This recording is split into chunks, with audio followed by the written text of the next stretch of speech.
Committee Room 29, Sound.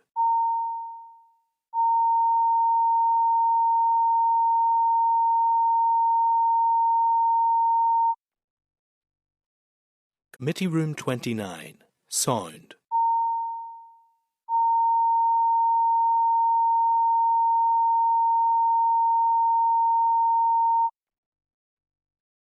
Committee Room 29, Sound.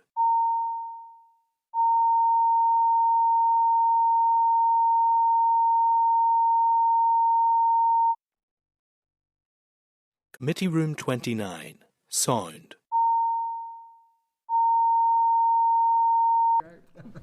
To your bills back. Okay, members, so that is us back into open session of the committee after just that short comfort break. So we're moving on to item 9 in the agenda, and it is the SL1, the Special Educational Needs SEN Regulations 2026.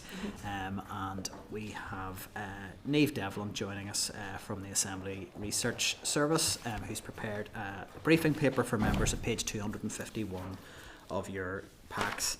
So I just wanted to say at the outset, I think probably on behalf of the whole committee, a big thank you to Niamh for this. This is a really, really big piece of work for what is, I think it's something we've waited on for a very long time, sort of over 10 years, I think, on these coming through. But to say that there's a lot in this, I think would be an understatement. So we really do appreciate the really, really thorough piece of work that you've presented to committee on this, because I think members may have been feeling a little bit of where do we begin with these, so this is a really great starting point, so I would like to put my thanks on record for that.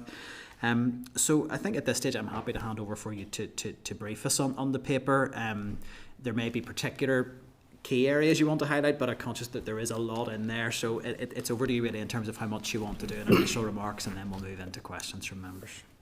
Thank you, Chair. Thank you, members. So, as the Chair has highlighted, the paper considers a range of matters, but I suppose the predominant theme is the key changes proposed by the draft regulations, and other matters covered by the paper include the chronology and background to the regulations with reference to the previous 2 consultations in 2016 and 2021. It reflects the evolving SEN system since the passage of the SEND Act in 2016, including the profile of children with SEN in Northern Ireland, rising expenditure and recommendations for reform made by several scrutiny reports in recent years. And then thirdly, the paper considers the regulations in the context of the wider SEN reform agenda, with particular consideration of some of the key mechanisms and proposals for reform, such as the local impact teams and the enhanced support model, and how these might interface with the regulations and the code of practice. The paper outlines some considerations related to workforce readiness and capacity in the context of previous consultation feedback about the need for time, resource and training to implement the new responsibilities under the SEN framework. So as I said from the outset, there is a lot to cover, and in the interest of time, my briefing will focus on the substantive parts of the regulations. So starting with an overview of the requirements in schools. So the regulations set a minimum experience requirement for learning support coordinators, or LSCs. So in mainstream schools, LSCs must have at least 3 years full-time equivalent experience working with children with SEN. For LSCs in special schools, 1 of those years must have been gained in a special school or specialist provision setting. This is a change from the previous version of the regulations, which did not include specialist provision as an accepted experience requirement for LSCs in special schools. To note that in the last consultation, 33% of respondents disagreed with the proposed experience requirements, and 72% of parents were not content with the proposal that LSCs in special schools needed 1 of those 3 years to be obtained in a special school setting. Comments suggested concern about the increased diversity and complexity of pupil need. The LSC role is broader than the current SENCO role, with a stronger strategic focus and additional statutory responsibilities under the SEND Act, such as leading on seeking the views of pupils and overseeing personal learning plans. Consultation feedback has raised concerns about capacity and resourcing, highlighting the need for time, ongoing professional development and regular review of LSC training needs. The Department has acknowledged that the initial creation of the PLP may have an impact on the workload of LSCs, and that schools have been advised to adopt a phased approach. The draft code introduces further responsibilities for schools in identifying and supporting pupils with existing or emerging SEN. It places renewed emphasis on whole school responsibility and expects schools to clearly map the SEN provision they will deliver across the 3 stages and the 5 overarching categories of SEN. Now moving to assessment, so one of the key changes introduced by the draft regulations is a reduction to the overall timescale for EA to complete the assessment and statementing process from 26 to 22 weeks. This can be extended up to a maximum of 34 weeks where valid exceptions apply. Our briefing paper goes into detail on how the proposed timescales and exceptions compare with those under the current 2005 regulations. The nature of the exceptions is broadly the same. For instance, both cover scenarios where a parent or child is affected by exceptional circumstances or misses an appointment, or if a trust has no previous records on a child. The key difference is that the current regulations do not set a fixed endpoint for the various exceptions, whereas the proposed draft regulations do. Another change is that under the current regulations, the EA can only seek further advice in exceptional circumstances. Under the proposed regulations, the EA can seek further advice without needing the circumstances to be exceptional, and this can then extend the assessment timeframe. In addition, where a trust has applied an extension and haven't provided the EA with advice within the maximum 14 weeks, the EA is now required to complete the assessment without the advice. To note that the regulations have been revised from last consulted on so that trusts don't have to seek and be granted an extension from the EA if a valid exception applies. Instead, the trust will notify the EA of an extension to the timeframe and the reason for that extension. Respondents to the last consultation raised concern about the proposed maximum timeframe of 34 weeks. There was particular concern that exceptions could be relied upon too frequently, that evidence should be provided before an extension is granted, and that robust monitoring is required. In its SL1 letter to accompany the regulations, the Department acknowledged the risk of over-reliance on exceptions, but states that it has provided clear guidance on the use of exceptions and currently undertakes monthly monitoring of compliance. Our briefing paper includes some potential further questions for the Department on those monitoring arrangements and other related matters. Another aspect of the statutory assessment process covered by the regulations is the advice to be sought by the EA when making an assessment. So the draft regulations have been updated to distinguish between mandatory advice to be sought, that is educational, psychological and medical advice, and that which is now discretionary, that is social work advice and other healthcare advice deemed appropriate by the relevant trust. There is a new provision prohibiting advisors from making recommendations beyond the scope of the advice sought. During the last consultation, respondents raised concerns that a requirement which was in the 2016 regulations had been removed. That was a requirement for EA to seek other health advice on beneficial treatments or services. The regulations now again include provision for other health advice, and this is now at the EA's discretion. In the 2020-21 regulations, stakeholders were concerned that input from parents and young people over compulsory school age was classed as information and not advice, and that might reduce the weight given to parents' and children's views within the statutory assessment. To note that there's no longer any reference to parents or young people's input at the list of advice to be sought, but there is still a requirement for the EA to consult parents, children and young people over compulsory school age when undertaking an assessment. So our briefing paper outlines some other considerations about that particular regulation and potential scrutiny points for the Department. So now moving to some of the considerations around statements. In the last consultation, particular issue was raised with the proposed format of a statement, specifically the proposal that health and social care provision be included in Part 6 as non-educational provision, and as such would be outside the scope of appeal and the statutory requirements for specificity and quantification that apply to Part 3, which is special educational provision. In its SL1, the Department acknowledges the concerns about the format of the statement. It cites legal advice received, which confirms that this is a complex area, it is subject to interpretation, and that health-related provision may fall within either Part 3 and or Part 6 of a statement, depending on individual circumstances. The proposed statement of Schedule 2 has now been updated to reflect that health and social care provision, which is educational in nature, is to be recorded in Part 3, while non-educational health and social care provision is to be set out in Part 6. The Code of Practice explains that non-educational provision is that which does not relate to a child's teaching or instruction, and that determinations are to be made on a case-by-case basis by the EA. It notes that ultimately and legally, the EA is responsible for determining where the provision lies. However, it's not clear whether there is particular criteria or guidance that the EA will adhere to when making such determinations. The draft regulations will lead to changes to the annual review and transition planning processes.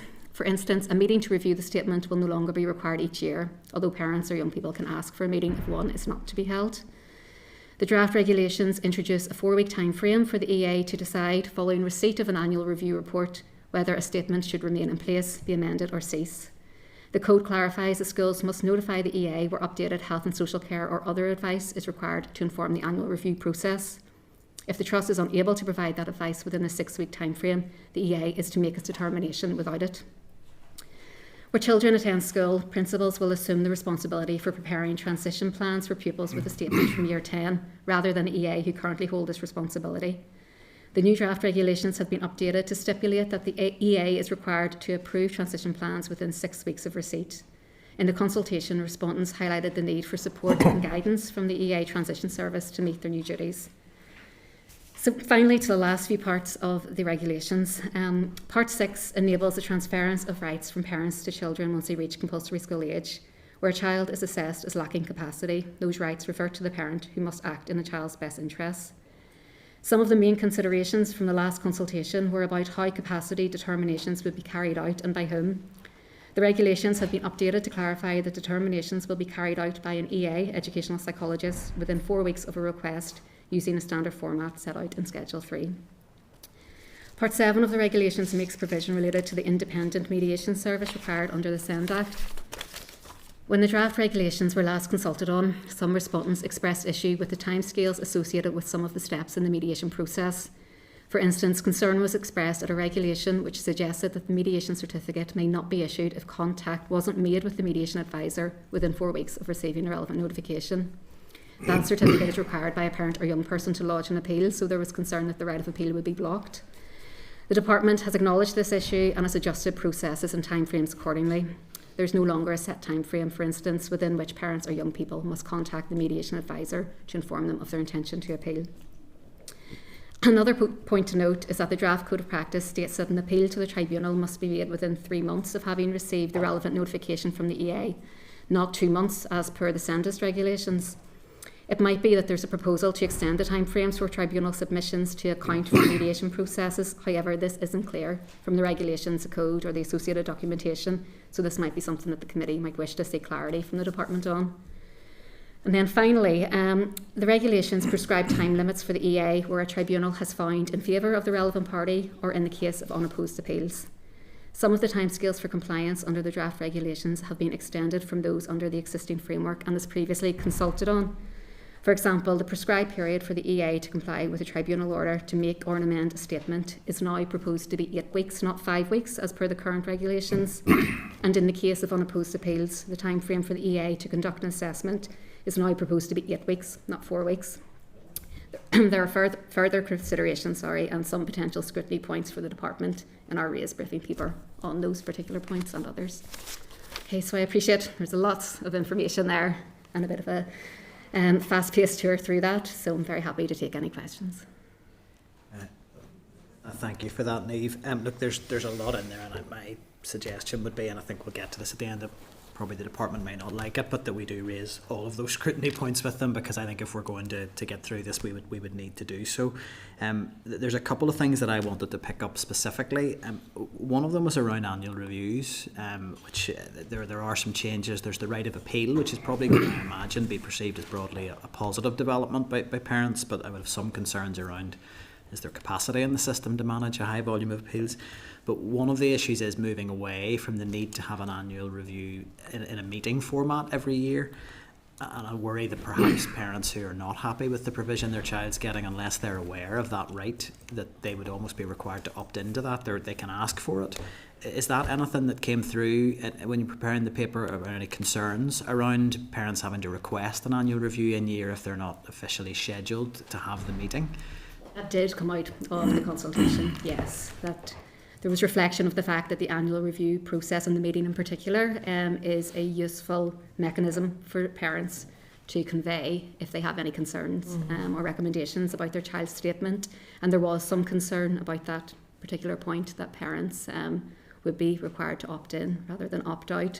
Now, the regulations reflect the fact that schools must inform parents and young people over compulsory school age that they can request an annual review meeting in a year where it is not expected to be held. So there is a requirement in the regulations for parents to be informed. No, that is helpful.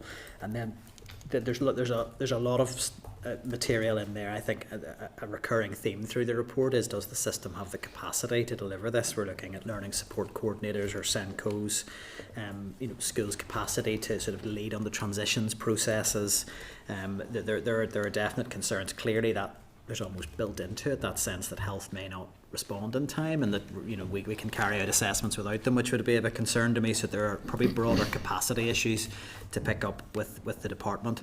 But I wanted to ask just a final question specifically on health. There's a duty in the regulations for the EA and health to cooperate to deliver on the regulations and to deliver on assessments.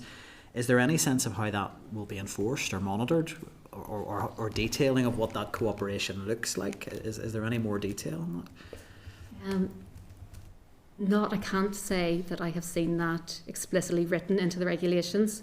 There is a specific chapter on the Code of Practice on cooperation, and I certainly could look at that again to provide you with some specifics on that, but I don't have any information to hand, I'm afraid, on that particular point.